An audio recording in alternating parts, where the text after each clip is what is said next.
જામજોધપુર ખાતે ફૂટવેરનો ધંધો ચલાવતા અને સામાન્ય પરિસ્થિતિમાં રહેતા એવા અભયભાઈ પોપટ અને તેમની પત્ની કોમલબેન જ્યારે પ્રેગ્નન્સી વખતે એક ભગવાન પાસે પ્રાર્થના કરી હતી કે પહેલું સંતાન દીકરી આવે અને ભગવાને પણ આ દંપતીની વાત સાંભળી અને પોતાના ઘરે દીકરી આવતા ખુશીનો પાર ન રહ્યો, કારણ કે અમુક પરિવારોમાં પ્રેગ્નન્સી વખતે પહેલો દીકરો આવે તેવું ઈચ્છતા હોય પણ દીકરા કે દીકરીમાં ભેદભાવ ન હોવો જોઈએ અને પોપટ પરિવારમાં પલ નામની દીકરી હતી ત્યારથી અત્યાર સુધીમાં દીકરી એવી પલ તેની ઉંમર કરતાં પણ બુદ્ધિમત્તાનો આઈક્યુ ઊંચો જોવા મળેલ જામજોધપુરથી ઉપલેટાની હોટલમાં જમવા માટે આવેલ અને ત્યાં તેમની મુલાકાત મીડિયા કર્મીઓ સાથે થતા આ પલનો બુદ્ધિમત્તા અને યાદશક્તિનો આંક સામાન્ય બાળકો કરતાં કંઈક અલગ જ જોવા મળેલ અને પલ બધું પોતાની રીતે જ તૈયાર કરતી ગઈ હતી. માતા એવા કોમલબેન પોતાની દીકરી સામે સંસ્કૃત શ્લોકો બોલતા તથા ધાર્મિક તહેવારો સાથે ઉજવતા અને દીકરી પલ આ બધું પોતે પોતાની જાતે જ ગ્રહણ કરતી અને આપોઆપ બધું આ શીખતી જતી. માતા પિતા જે પ્રશ્નો કે સવાલ પૂછે એટલે ફટાફટ જવાબ આપે. ભારત દેશના વડાપ્રધાન કોણ, ગુજરાતના મુખ્યમંત્રી કોણ, અમેરિકાના વડાપ્રધાન કોણ થી માંડી ને અલગ અલગ સેલિબ્રિટીના નામો તથા સંસ્કૃતના શ્લોકો ફટાફટ બોલે છે અને ધાર્મિક તહેવારો પણ ફટાફટ જવાબ આપે છે. નાનકડી પલ આવડી નાની ઉંમરે કરાટે શીખવા જાય છે. કોચિંગમાં અભ્યાસમાં સારી પકડ છે અને પલ પોતાના પંથકમાં ગૂગલ ગર્લ તરીકે ઓળખાય છે અને પિતા અને માતા બંને આ દીકરી પલને દરેક બાબતે પ્રોત્સાહન અને માર્ગદર્શન પૂરું પાડે છે. પોપટ પરિવારનું નામ રોશન કર્યું છે અને આગળ પણ સંપૂર્ણ સહકાર આપશે. દીકરી પલને પોતાના સ્વરક્ષણ માટે કરાટે પણ સક્ષમ છે.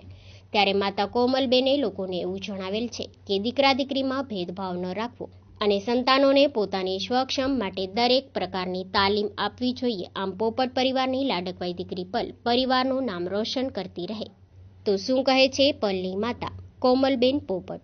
જય શ્રી કૃષ્ણ. અમે છીએ પલ પોપટના મમ્મી અને મારું નામ છે કોમલબેન. મારું બાળક છે એ અગાઉ પહેલાં ગૂગલ ગર્લ તરીકે જાણીતું થયેલું છે.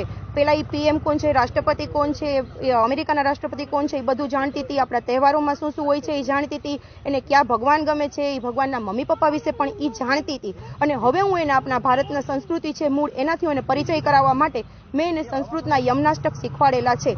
હું એમ કહું છું કે મેં શીખવાડેલા પણ નહીં, કદાચ હું એમ કહી શકું કે હું એને છે ને સુવડાવવા ટાઈમે કોઈ દિવસ મેં હાલેડા ગાયેલા નથી. મેં એને હંમેશા સંસ્કૃતના યમનાષ્ટક ગાય અને સુવડાવેલી છે. હું મારા પાઠ કરતી હતી અને એ છોકરી સાંભળી અને એની રીતે જ શીખી ગયેલી છે. અત્યારે એ યમનાષ્ટકના પાઠ બોલી શકે છે, ગાયત્રી મંત્રો, ગુરુ બ્રહ્માના મંત્રો અને ઇવન એ કરાગ્રે વશતે બી બોલી શકે છે અને એ ગણેશ બાપાના મંત્રો પણ એ બોલી શકે છે આરામથી. અને હું પ્રાઉડ ફીલ કરું છું કે ભગવાને ભલે મને દીકરી આપી પણ દીકરી આપીને બી મારું નામ એટલું ઊંચું કરે છે કે અમને ગર્વ લેવા જેવી વાત થાય છે. અને અમારા લુહાણા સમાજનું, અમારા એમ કહી શકીએ કે અમારા રઘુવંશી સમાજનું એ ગૌરવ કહી શકીએ અમે. અને ઇવન અત્યારે અમે એની સ્કૂલમાં કરાટેના સ્પેશિયલ કોચિંગ ક્લાસીસ થાય છે, અમે એમાં બી એને જોઈન કરેલી છે અને એમાં બી સારું પ્રભુત્વ ધરાવે છે પોતાનું. તો શું કહે છે પલના પિતા અભયભાઈ પોપટ? હું અભય કાંતિભાઈ પોપટ જામજોધપુરથી આવું છું. મારે ફૂટવેરનો ધંધો છે. મારી બેબી મોટે યમનાષ્ટક બોલે છે. મને ખૂબ ગર્વ લેવાની બાબત છે. ભવિષ્યમાં એ આગળ વધે તેવી હું પૂરેપૂરી પ્રયત્ન કરીશ. જે મિત્ર તરીકે, ફ્રેન્ડ તરીકે અને ભવિષ્યમાં ખૂબ નામ આગળ વધારે તેવી ભગવાનને પ્રાર્થના કરીએ છીએ.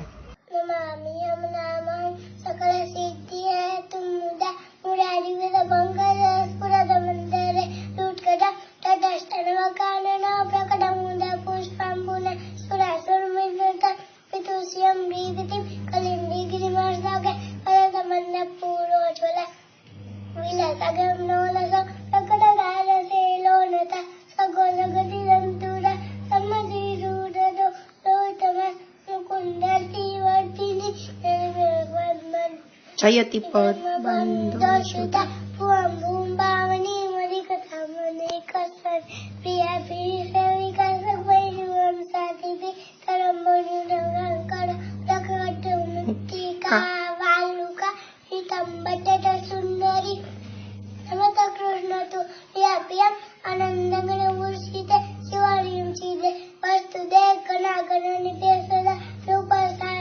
પરાશરા ભીષ્ટદેવ